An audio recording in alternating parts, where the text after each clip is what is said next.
কষ্ট পাই, কথা দিলাম কান্দিস না রে খাদিজা, খাদিজা দুনিয়া থেকে বিদায় নে পড়া।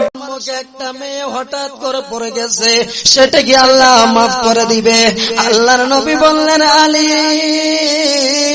তোমার চোখের সম্মুখে যখন একটা মেয়ে পড়ে গেছে, হঠাৎ আগে একটা প্রশ্ন করছি। নবী বললেন, আলী রে কোন প্রশ্ন করেছো? নবী গো আমার সম্মুখে একটা মেয়ে হঠাৎ করে পড়ে গেছে, সেটা কি আল্লাহ মাফ করে দিবে? আল্লাহর নবী বললেন, আলী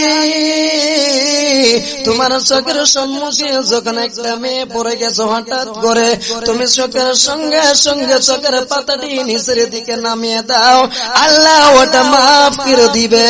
ফাইন্না লাকসাতুল উলা, বিনা ইচ্ছাকৃতভাবে যখন তুমি ওই মেয়ের দিকে তাকাবে, তখনই তোমার দিলের জিনা শুরু হয়ে যাবে।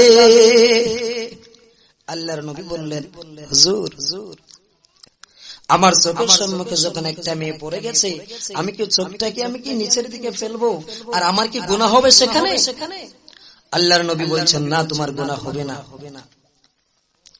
আজকাল তো শিক্ষিত জামানা রে বাবা, আজকাল তো ডিজিটাল জামানা। আমার বন্ধুগণ, গতকালকে সভা করলাম বন্ধুগণ মানকেশ্বর, আমার বন্ধুগণ মানকেশ্বর যে মাত্র বয়ান করছি রে বন্ধু, বয়ান করে ঘরে আসছি রে বন্ধু, এক যুবক বলে, গো হুজুর গো আপনাদের কোরআন হাদিসের কথা আর আমার বুদ্ধি ঠিক আছে কে?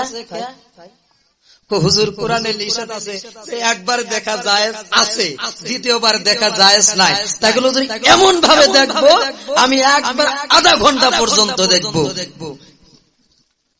আমার চোখের পাতা আমি 1 মিনিটও নাড়াবো না।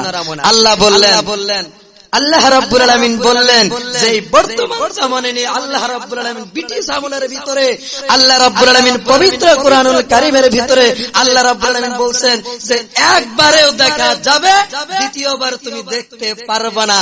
আর একবার যদি দেখো চোখের পাতাটা নিচের সঙ্গে সঙ্গে নিচের দিকে করে দাও। তাকে যুবক বললাম, ভাই রে তোর বুদ্ধি শেষ। তো হুজুর আমার 1.5 ঘন্টার বুদ্ধি আমার ধ্বংস করে দিলেন কোরআন হাদিস দিয়া। এরকম ডিজিটাল আছে না নাই ভাই? কারণ বর্তমান ডিজিটাল জামানা, বর্তমান এরকম হয়েছে, যুবক যুবতীরা এরকম হয়েছে, কোরআনের প্রতি ভালোবাসা নাই। আজকে মা বোনদের পর্দা নাই, ওই মাটা কোরআনের ভিতরে জানে না। আমার নবী বললেন, আমার নবীর কাছে একদিন আল্লাহর নবীর সাহাবী আব্দুল্লাহ ইবনে মাকতুম, উনি অন্ধ সাহাবী ছিল রে বাবা।